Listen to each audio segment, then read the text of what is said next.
سانگڑ کے شہری پینے کے پانی کے اصول کے لیے ڈی سی آفس پہنچ گئے، ضلع بھر کے افسران دفتر سے غائب۔ مزید دیکھتے ہیں اشفاق سلیری کی اس رپورٹ میں۔ جی، سانگڑ میں رہنے والے مختلف کالونی کو یہاں پر بلدیاتی نظام کے تحت جہاں پر بنیادی سہولتیں فراہم کی جا رہی تھی، لیکن گزشتہ 3 ماہ سے تمام اختیارات محکمہ ریونیو کے حوالے ہونے کے بعد سانگڑ کے عوام کو پینے کا صاف پانی، صحت و صفائی کے حوالے سے کسی بھی طرح کی یہاں پر سہولت فراہم نہیں کی جاتی، جس کی بنا پر سانگڑ کے موجودین و شہری ڈپٹی کمشنر سانگڑ ہر آفس میں گئے ہیں، کوئی آفیسر ہمیں ملنے کے لیے تیار نہیں ہے۔ جس آفس میں گئے ہیں وہاں یا تو ان کا پی اے بیٹھا ہے یا کوئی کلرک بیٹھا ہے، آفیسر ہیں ہی نہیں، غائب ہیں۔ جی ہمارے پاس پانی نہیں ہے، 5 سال سے پانی نہیں ہے۔ ہم بات کرتے ہیں کہیں بھی جاتے ہیں لیکن ملنے کے لیے کوئی تیار نہیں ہے، نہ ہمارے پاس صفائی ہے نہ پانی ہے، کچھ بھی نہیں ہمارے پاس۔ ہم زیادہ کچھ نہیں چاہتے، ہم کہتے ہیں صرف پانی دو، وہ بھی بات نہیں۔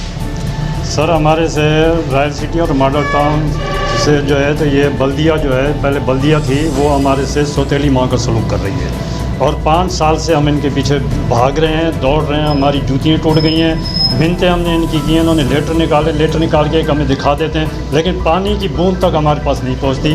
ہمیں مجبوراً ٹینکر ڈلانا پڑتا ہے، ہر آفیسر کے پاس جاتے ہیں، ہر آفیسر ہم سے ملنے کے لیے کوئی تیار نہیں ہے۔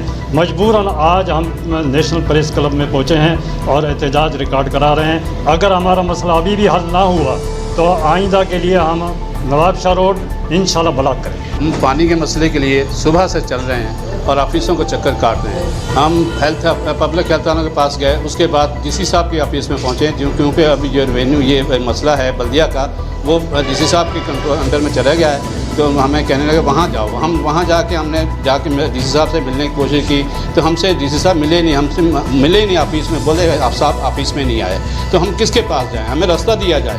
ہم بہت پریشان ہیں، ہمارے پانی کا نظام اتنا غلط کیا ہوا ہے رائل سٹی کے ساتھ، ماڈل ٹاؤن کے ساتھ، ماڈل ٹاؤن فیز 1 2 3 سب کے سب لوگ پریشان ہیں۔